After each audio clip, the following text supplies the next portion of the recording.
अस्सलामुअलैकुम वीवर्स, कैसे हैं? उम्मीद करता हूँ आप सब खैरियत से होंगे। अगर चैनल को सब्सक्राइब नहीं किया तो जल्दी से सब्सक्राइब कर लें, और अगर वीडियो पसंद आया करे तो लाइक कमेंट शेयर ज़रूर किया करें, ताकि ये मालूमात दूसरे लोगों तक भी पहुँच सकें और वो भी इससे फ़ायदा उठा सकें। आज हम आपको रेगुलेटर गेज के बारे में बताने जा रहे हैं। ये पुर्जा जो है सिलेंडरों के ऊपर फिट किया जाता है। ये गैसों को कम व बेश करने के लिए इस्तेमाल किया जाता है, गैसों के प्रेशर को कम या ज़्यादा करने के लिए। फिर इसकी बनावट जो होती है वो कुछ इस तरह होती है कि इसके ऊपर इसकी बॉडी पे 2 घड़ियाँ लगी होती हैं, जिनको गेजेस के नाम से पुकारा जाता है। एक गेज जो है वो सिलेंडर के अंदर मौजूद प्रेशर बताती है कि सिलेंडर के अंदर कितना प्रेशर मौजूद है, और दूसरी गेज जो है वो काम के दौरान इस्तेमाल होने वाला प्रेशर जो इस्तेमाल कर रहे होते हैं वो बताती है कि काम के दौरान कितना प्रेशर इस्तेमाल हो रहा है।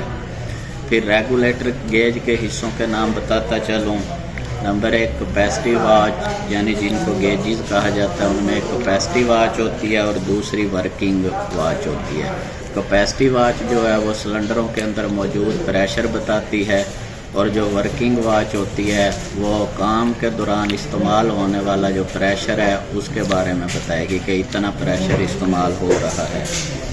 फिर प्रेशर एडजस्टिंग स्क्रू होता है रेगुलेटर के ऊपर, उससे जो है हम प्रेशर को कम या ज़्यादा जितना हमने सेट करना होता है वो उससे सेट किया जाता है। फिर यूनियन नट लगा होता है, रेगुलेटर को सिलेंडर के ऊपर फिट करने के काम आता है। फिर रबड़ पाइप निपल होता है, रबड़ के पाइप को इस निपल के ऊपर जोबली क्लैंप के ज़रिए फिट किया जाता है। फिर उसके बाद रेगुलेटर गेज की इकसाम बताता चलूँ। ये 2 किस्म के होते हैं। Number 1 single stage regulator gauge, और दूसरा जो है वो डबल स्टेज रेगुलेटर गेज होता है। सिंगल स्टेज रेगुलेटर गेज जो होता है उसके रेगुलेटर के ऊपर एक ही घड़ी लगी हुई होती है, और इसमें गैस एक ही मरहले से होकर गुजरती है। और डबल स्टेज रेगुलेटर गेज जो है इसमें 2 घड़ियाँ लगी होती हैं, एक कैपेसिटी वाच और दूसरी वर्किंग वाच। इसमें गैस 2 मरहलों से होकर गुजरती है। फिर रेगुलेटर गेज के इस्तेमाल में जो हिफाजती तदाबीर इख्तियार करनी चाहिए उनके बारे में बताता चलूँ। नंबर 1 रेगुलेटर को सिलेंडर के साथ मुंसलिक करने से पहले सिलेंडर के वाल को हल्का सा खोलकर फिटिंग वाले रास्तों को साफ कर लेना चाहिए। इस ऑपरेशन के दौरान ऑपरेटर को फिटिंग वाली जगह से अपने चेहरे को दूर रखना चाहिए। इसे हम क्रैकिंग का अमल भी कहते हैं। नंबर 2 सिलेंडर और रेगुलेटर दोनों फिटिंग पर चूड़ियों की हालत की जांच कर लेनी चाहिए। रेगुलेटर के चूड़ी वाले हिस्से को आसानी से सिलेंडर के वाल पर फिट होना चाहिए।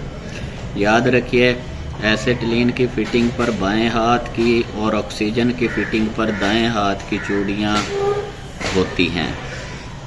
फिर तीसरा, सिलेंडर के साथ रेगुलेटर की फिटिंग को कसने यानी टाइट करने के लिए मुनासिब साइज़ के रेंच या सुपाने का इस्तेमाल करना चाहिए।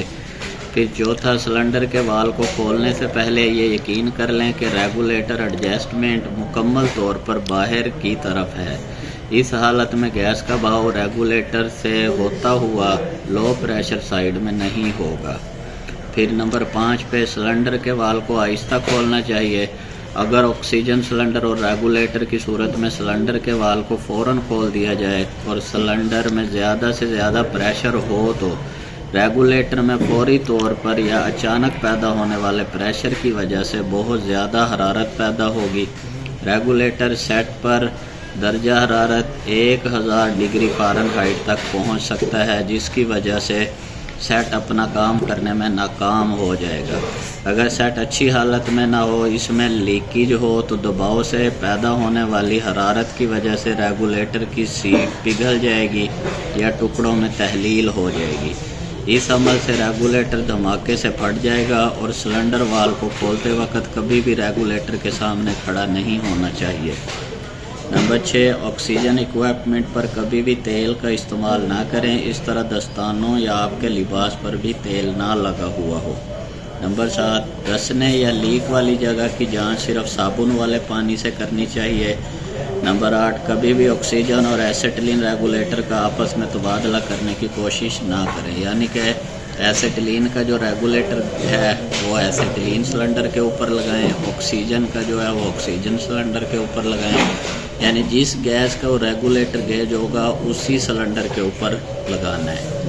ये याद रखिए कि ऑक्सीजन रेगुलेटर का रंग नीला या आम तौर पर काला होता है, जबकि एसिटिलीन रेगुलेटर का रंग सुर्ख या करमजी यानी कि अनाबी टाइप जो है अनाबी कलर का होगा।